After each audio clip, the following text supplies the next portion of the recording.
अस्सलाम वालेकुम students. HTML के थर्ड वीडियो सेशन के साथ मैं आपका होस्ट मुदस्सिर सलीम हाज़िर हूँ। आज के सेशन में हम देखेंगे कि टेबल कैसे काम करता है HTML के अंदर। HTML में टेबल से रिलेटेड डिफरेंट टैग्स को हम जो है वो डिस्कस करेंगे। और आइए चलते हैं हम, लेकिन उससे पहले एक पेंट के अंदर मैं इसको आप टेबल की एक वर्किंग जो है वो बेसिकली समझा दूँ, फिर मैं प्रैक्टिकल पॉइंट ऑफ व्यू से इसको चीज़ों को क्लियर करूँगा। ये देखें, लेट्स सपोज मैंने एक टेबल बनाया। ये एक टेबल है जी, इसको टेबल बोलेंगे। उसके बाद इसमें सबसे पहली जो चीज़ होती है वो होती है रो, टेबल रो। उसके बाद ये इसके अंदर जो है वो ये एक कॉलम होता है। टेबल बेसिकली रोज़ और कॉलम्स का कम्बिनेशन होता है।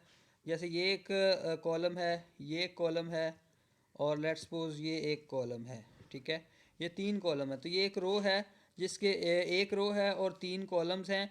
मतलब इसको ये जो रो है इसको मैं TR बोलूँगा। लेट्स सपोज इसको ये यहाँ से मैं ए का टैग लेता हूँ, यहाँ से मैं इसको TR, टेबल रो है ये। और ये जो इस तरह है ये TD है, ये टेबल कॉलम है, मतलब टेबल डाटा। इसको TH भी बोल सकते हैं। पहली जो होगी हेडिंग जिसको TH बोल देंगे, टेबल का टैग लगाएंगे हम। तो ये बेसिकली ये पूरा एक टेबल है, और टेबल में ये जो है ये कॉलम्स हैं। कॉल्स 1, कॉल 2, ये कॉल 3। और इसको हम प्रैक्टिकली देखते हैं। तो नोटपैड ओपन करते हैं। नोटपैड ओपन किया और उसके साथ मैंने यहाँ पे HTML लिखा और HTML नीचे क्लोज़ किया। और उसके बाद यहाँ पे मैंने जो है वो हेड का टैग लगाया। हेड के बाद मैंने यहाँ पे इसको हेड का टैग क्लोज़ किया। हेड के बाद जो है वो बॉडी का टैग, बॉडी का टैग जो है वो हेड के अंदर टाइटल का टैग लगा देते हैं। टाइटल में कुछ टेबल लिख देते हैं और टाइटल को क्लोज़ कर देते हैं। और यहाँ पे बॉडी जो है, बॉडी के अंदर मैं यहाँ पे बॉडी का टैग जो है ये इसको क्लोज़ करता हूँ। और यहाँ पे ये लेट्स सपोज के एक टेबल लेते हैं हम। ये एक टेबल लिया और ये टेबल का क्लोजिंग टैग है।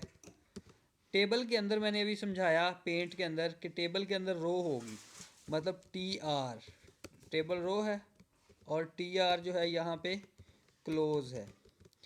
टेबल के अंदर रो, अब रो यहाँ पे क्लोज किया और ये रो के अंदर मतलब आप डाटा एंटर कर सकते हैं। तो वो TD या TH, पहला हम TH ले लेते हैं। TH opening, TH close. इसको मैं 3 दफ़ा कॉपी पेस्ट कर लेता हूँ। पहली में मैं लिख देता हूँ रोल नंबर, दूसरी में लिख देता हूँ नेम, तीसरी में लिख देता हूँ मार्क्स। इसको मैं सेव करता हूँ, फाइल सेव, डेस्कटॉप पे सेव करता हूँ। सेव जब करूँगा तो मैं इसको table1.html के नाम से इसको मैं सेव कर लेता हूँ। ये सेव हो गया। इसको मैं ओपन करता हूँ तो ये कुछ इस तरह का व्यू देगा। लेकिन इसमें ये देखें कि मतलब इसको एक्स को कट करके यहाँ पे कर लिया। ठीक है, तो ये इस तरह से आपको टेबल आपको नज़र आएगा, लेकिन इस पर कोई बॉर्डर वगैरह नहीं लगा हुआ। तो अब ये इसमें ये सिंपल ऐसे ही टेबल नज़र आ रहा है, इसमें कोई बॉर्डर नहीं लगा हुआ। तो बॉर्डर के लिए ये टेबल का टैग जहाँ पे आपने ओपन किया, यहाँ पे बॉर्डर इक्वल टू 1px कर देंगे या 2px, सॉरी 2px कर देते हैं। तो ये इसको सेव करते हैं तो ये बॉर्डर लग जाएगा। अगर मैं यहाँ पे TH की जगह पे TD करता तो मीन टू से इसमें ये होना था कि TD करता तो ये हेडिंग नहीं आनी थी। अब हेडिंग आ रही है। ठीक है, तो उसके बाद नेक्स्ट हम चलते हैं जी। इसमें अब एक और रो बनाते हैं हम, उसमें TD लगाएंगे। तो एक और रो मैंने ले ली, इसको ये रो यहाँ पे ख़त्म हो रही है, यहाँ पे मैंने एक और रो ले ली TR ओपन किया, TR क्लोज किया। TR के अंदर अब मैं TD लेता हूँ। TD मैंने टेबल डाटा, इसको मैंने क्लोज किया और इसी को मैंने 3 दफ़ा पेस्ट कर दिया। पहले टीडी के अंदर मैंने लिखा लेट्स सपोज के रोल नंबर है 1, दूसरे के अंदर नेम है अहमद, तीसरे के अंदर मैंने मार्क्स लिख दिए 945 या 54। कंट्रोल एस किया। अब ये देखें, ये एक टेबल हमारे पास बन गया। अब इसमें कुछ और चीज़ें देखते हैं टेबल की, मतलब हाइट विड्थ को चेंज करना चाहता हूँ मैं। इसकी हाइट HEIGHT हाइट मैं कहता हूँ इक्वल टू 200px, मैं कहता हूँ width equal to 200px। Save करता हूँ इसको, तो ये देखें टेबल थोड़ा सा बड़ा हो गया। विड्थ इसकी मैं 300 कर देता हूँ, थोड़ा सा और इसको बड़ा कर लेते हैं, या आप हाइट विड्थ इसकी चेंज कर सकते हैं। विड्थ इसकी मैं 300 कर देता हूँ, हाइट इसकी मैं 200 कर देता हूँ। ये एक टेबल बन गया। अब टेबल में आप रो का मतलब जो है वो बैकग्राउंड चेंज कर सकते हैं, टेक्स्ट का कलर चेंज कर सकते हैं। जैसे लेट्स सपोज कि मैंने ये इसको लिंक बना सकते हैं।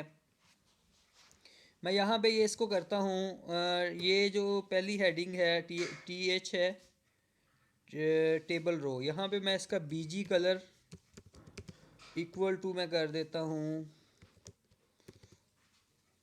येलो। कंट्रोल एस किया मैंने, ये जो पहली रो है इसका कलर येलो हो गया। दूसरी टीआर मेरी यहाँ से स्टार्ट होती है, तो इसका मैं BG कलर कर देता हूँ रेड, या मैं कर देता हूँ पिंक। दूसरी का पिंक हो गया। अब लेट्स सपोज कि मैं यहाँ पे कोई पिक्चर भी ऐड कर सकते हैं हम। अब मैं टेक्स्ट का कलर चेंज करना चाहता हूँ, जैसे मैं ये रोल नंबर है तो रोल नंबर का कलर चेंज करना चाहता हूँ, तो मैं इसके इर्द गिर्द फ़ॉन्ट का टैग लगाऊंगा, font colour equal to red कर देता हूँ। साइज़ भी इसका बड़ा करना चाहता हूँ, तो साइज़ इक्वल टू 5px कर देता हूँ। और इसके रोल नंबर के बाद मैं फ़ॉन्ट का टैग जो है वो क्लोज़ करता हूँ, कंट्रोल एस करता हूँ, तो इसको मैं रिफ़्रेश करता हूँ, तो ये देखें इसका साइज़ भी बड़ा हो गया। इसी तरह है, इसको लिंक भी बनाया जा सकता है, मतलब रोल नंबर की जगह कुछ भी कोई भी लिंक भी बना के, पिक्चर भी ऐड, इमेज का टैग लगाएंगे, किसी भी TR या TD के अंदर इमेज का टैग भी लगा सकते हैं, हाइपर लिंक का टैग भी लगा सकते हैं। तो different tags, different formattings use कर सकते हैं इसमें। पिक्चर्स अगर आप चाहते हैं कि किसी भी मतलब उसमें पिक्चर ऐड करना चाह रहे हैं, तो पिक्चर भी ऐड कर सकते हैं। तो आई होप सो कि आपको टेबल की अंडरस्टैंडिंग डेवलप हो गई होगी। कोई भी क्वेश्चन हो, कोई भी क्यूरी हो, आप जो है वो कमेंट बॉक्स में लिख सकते हैं। तो आई होप सो कि आपको लेक्चर समझ आ गया होगा। Thanks for watching this video. हमारे चैनल को भी सब्सक्राइब कर दीजिएगा और बेल आइकन पे भी क्लिक कर दीजिएगा, ताकि मज़ीद वीडियोस की अपडेट आपको मिलती रहे। Thank you for watching this video. अल्लाह हाफिज़।